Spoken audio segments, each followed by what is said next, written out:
Commander Jake Reeves died for the first time at 0347 hours. Plasma bolt to the chest. Cold floor of orbital station Prometheus.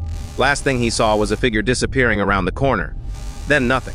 Then he woke up in his bunk at 0600, heart racing, gasping. Dream, just a nightmare. He checked the time, 0600, normal. He got dressed, went to breakfast, acted normal.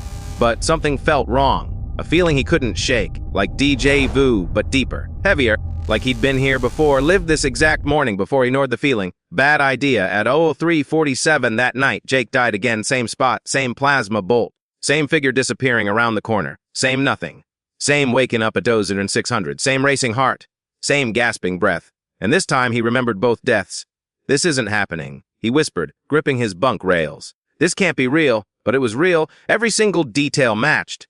The same breakfast menu, same announcements over the station comm, same conversations between crew members, word for word. Every time he died, the day reset, and he was the only one who remembered. By the 5th death, Jake had stopped panicking. By the 10th, he was methodical. By the 20th, he was hunting. Someone on this station is killing me, he muttered. Studying the corridor layout, same time, same place, same weapon. Someone knows exactly when and where I'll be. Someone is watching. He started changing his routine, skipping meals, avoiding corridors. But no matter what he did, no matter where he hid, at 0347 he died. Same plasma bolt, same darkness, same reset. It's not about where I am, Jake realized on death number 30. It's about the time. Whatever kills me, it happens at 0347. Period. On death 31, Jake positioned himself at every possible angle to see the killer. He set up improvised cameras from stolen equipment. He waited in the dark, weapon drawn, watching the exact spot where he always died. And he saw nothing. No figure. No shooter. Just plasma bolt appearing from nowhere and ending him. That's impossible, he said on death 32, studying the blast pattern. Plasma bolts don't come from nowhere. They have an origin point, a weapon. He traced the trajectory. The bolt came from inside the wall, from a space that shouldn't exist. On death 33, Jake broke open the panel. Inside was a weapon, automated, rigged to fire at exactly 0347, connected to a sensor that tracked him specifically. No matter where he was on the station, the weapon somehow knew, somehow found him, and fired, Jake said, examining the device. Someone programmed it to kill me, specifically me. Over and over, he disabled the weapon, waited for 0347. Nothing happened. No death, no reset. For the first time in 33 loops, Jake survived the night and woke up to 0601, 1 minute later than usual. Time was moving forward. The loop was broken. He breathed. But the relief lasted exactly 12 seconds, because now he had a new problem. The weapon had been rigged to kill him repeatedly and resetting time each death, which meant someone on this station had technology capable of time manipulation. And that someone had been trying to kill him for what felt like weeks but was, to everyone else, a single day. Who built this? Jake demanded of the empty corridor. And why? He spent the next 6 hours investigating, interrogating crew members who had no memory of anything unusual, examining station logs that showed nothing out of order, until he found the maintenance records. Someone had accessed the weapon panel 3 days ago. Someone with high-level clearance. Someone who shouldn't have been on this station at all, Dr. Mara Chen. The station's chief scientist. Jake found her in her lab working calmly, completely unaware of anything strange. Dr. Chen, who programmed the automated weapon in Corridor 7, Panel 42, she looked up, her expression shifting from surprise to something else. Fear? You found it? You built it? You tried to kill me? Repeatedly. Why? Mara stood slowly, backing toward her console. How many times did you die? 33. How did you know? Because I counted. I watched. Every single time. You watched me die 33 times and did nothing. I couldn't. The weapon was designed to reset the loop on each death. I needed you to find it yourself. To break the loop yourself. If I stopped it manually, the temporal damage would have been catastrophic. I needed the loop to resolve naturally. That doesn't explain why you tried to kill me in the first place. Mara's face crumbled. I didn't. I needed to. Jake stared. Those are the same thing. No, they're not. Listen to me. 3 days ago, I discovered something in my research. Something terrible. A temporal anomaly in this station's future timeline. It showed that in exactly 12 hours from now, something on this station will cause a cascade failure across every colony in the sector. Millions dead. And the cause. She looked at him. You, Jake? Your actions in the next 12 hours trigger the cascade. The station's reactor combined with your access codes creates an uncontrollable chain reaction. I don't know how. I don't know why. But every timeline I modeled showed the same result. You exist on this station tonight. Millions die tomorrow. So you tried to kill me. I tried to remove you from the equation. But the temporal model required your death to happen at a specific point, 0347, for the loop to properly reset the timeline. Each death was supposed to erase the future where the cascade happens. But the loop kept resetting.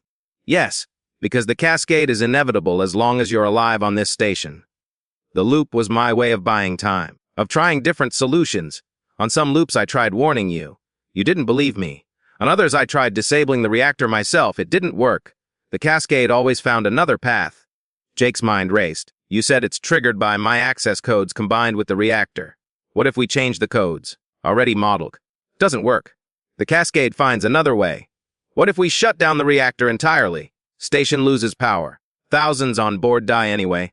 What if I leave, transfer off the station? Mara shook her head. My models show that's not possible within the time frame. Every evacuation scenario results in the codes being used before you're off the station. Then what's the solution? Because you clearly found one. The loop broke. I survived. Time moved forward. Which means something changed. Mara was quiet for a long moment. Then, very quietly, I changed something I haven't told you. Tell me. The cascade isn't triggered by your codes alone. It requires a specific sequence. Your codes, the reactor, and my research data, all three combined create the cascade. I am the missing piece, Jake. I always was. So if you leave, if I destroy my research data and leave the station, the cascade can't happen. Your codes plus reactor without my data equals nothing. Just normal operation. Then do it. I already did. An hour ago, while you were investigating, I uploaded a kill command to my own research servers. Every file, every formula, every piece of data that could trigger the cascade. Gone? Jake stared at her. You destroyed your life's work. Everything you've spent decades building. To save millions of lives. Yes, without hesitation. But you could have just told me from the beginning. Why the weapon? Why 33 deaths? Because I needed to be certain. My models showed that if I simply told you and destroyed the data, there was a 60% chance the cascade would still occur through a pathway I hadn't identified. But if you survived the loop, if you broke it yourself, the temporal reset would clean any hidden pathways. Your survival was the confirmation that the cascade was truly prevented. You used me as a test subject. I used you as the solution, and I'm sorry for every death, for every loop, for the terror you experienced. But 12 hours from now, millions of people will live because of what happened today. Jake looked at this woman who had watched him die 33 times, who had destroyed her own research to save strangers, who had carried the weight of knowing the future and choosing sacrifice over self-preservation. You're a monster, he said, and you're a hero, both at the same time. I know. I can live with that. The loop broke because I survived, but Mara, you said your data was the missing piece. You destroyed it, which means the cascade can never happen. Not today, not tomorrow, not ever. Even if someone rebuilds your research, even then, the specific temporal conditions that created the cascade were unique. They can never be replicated. Jake exhaled. So it's over. It's over. Millions will live. The station will continue operating, and you will never die at ZO347 again. What about you? After destroying your research, your career is finished. Mara smiled sadly. I know, but somewhere out there, millions of people will grow up, fall in love, have children. None of them will ever know my name. None of them will know how close they came to dying. And that's enough for me. Jake watched her walk toward the evacuation shuttle she'd already prepared. Where will you go? Anywhere. Everywhere. I have no reason to stay. She paused at the door. Jake, one more thing. In every loop where I warned you what was coming, you believed me. You fought to save the station, to save everyone. Every single time. Even knowing you'd die and reset, you fought anyway. That's why you were worth saving. That's why I chose 33 deaths over letting millions die. She disappeared through the door. Jake stood alone in the lab, surrounded by empty servers and the ghost of 33 memories no one else carried. He checked the time. 6:15. Morning was breaking over the station. A normal morning. The first normal morning in what felt like an eternity. And somewhere 12 hours away, a catastrophe that would never happen. Prevented by a scientist who destroyed everything she'd built to save people she'd never meet. Sometimes heroes don't wear capes. Sometimes they wear lab coats and watch someone die 33 times because it's the only way to make sure millions live.